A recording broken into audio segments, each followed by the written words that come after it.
بسم اللہ الرحمن الرحیم۔ شروع اللہ کے نام سے جو بڑا مہربان نہایت رحم والا ہے۔ السلام علیکم۔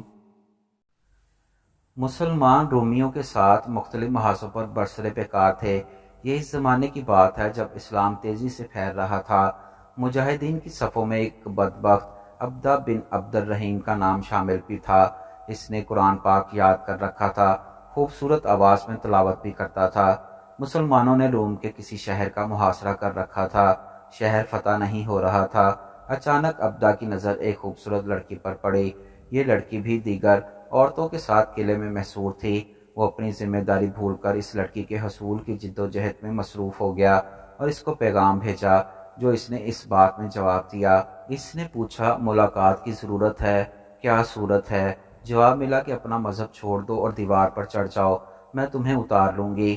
چنانچہ اس بدبخت نے اپنا ایمان اور دین اس لڑکی کے لیے قربان کر دیا اور دوسرے کیمپ میں چلا گیا۔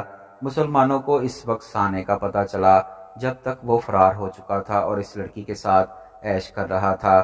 جب مجاہدین کا کسی طرح اس سے دوبارہ رابطہ ہوا تو انہوں نے اس کو آواز دی کہ تیرے قرآن کی تلاوت، تیری نماز، روزہ اور جہاد کا کیا بنا؟ اس نے جواب دیا، میں پورا قرآن پاک بھول گیا ہوں۔ مجھے اس عرصے میں عیش و عشرت اور دولت نصیب ہوئی ہے۔ اب مجھے اللہ تعالیٰ کا صرف یہ قول یاد ہے، وہ بھی وقت ہوگا کہ کافر اپنے مسلمان ہونے کی آرزو کریں گے۔ آپ انہیں کھاتا، نفع کھاتا اور جھوٹی امیدوں میں مشغول ہونا چھوڑ دیجئے، یہ خود جلد ہی جان لیں گے۔ اس کی وفات 278 عیسوی صدی میں ہوئی۔ ام المومنین حضرت صفیہ رضی اللہ تعالی عنہا فرماتی ہیں، رسول اللہ صلی اللہ علیہ وآلہ وسلم فتح مکہ کے دن مکہ مکرمہ میں داخل ہوئے، اور جب اہل مکہ کا خوف ان کے دلوں سے نکل گیا، یعنی انہیں امان مل گئی، تو آپ صلی اللہ علیہ وآلہ وسلم خانہ کعبہ تشریف لے گئے، اور آپ صلی اللہ علیہ وآلہ وسلم اونٹنی پر سوار تھے، اور آپ صلی اللہ علیہ وآلہ وسلم نے خانہ کعبہ کا طواف کیا۔ جب طواف مکمل ہو گیا تو آپ صلی اللہ علیہ وآلہ وسلم نے خانہ کعبہ کی کلید بردار عثمان رضی اللہ تعالی عنہ بن طلحہ کو بلایا اور ان سے خانہ کعبہ کی کنجی مانگی، اور عثمان بن طلحہ نے حدیبہ کے موقع پر اسلام قبول کر لیا تھا۔ عثمان بن طلحہ اپنی والدہ کے پاس گئے اور ان سے خانہ کعبہ کی کنجی مانگی۔ انہوں نے کنجی دینے سے انکار کر دیا۔ انہوں نے ماں کو دھمکاتے ہوئے کہا، تم مجھے کنجی ضرور دو گی ورنہ میں تلوار نکال لوں گا۔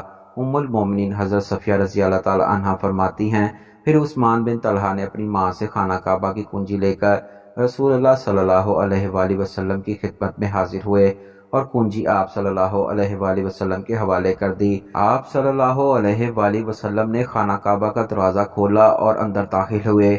آپ صلی اللہ علیہ وآلہ وسلم نے اندر لکڑیوں کو جوڑ کر بنایا گیا ایک کبوتر دیکھا۔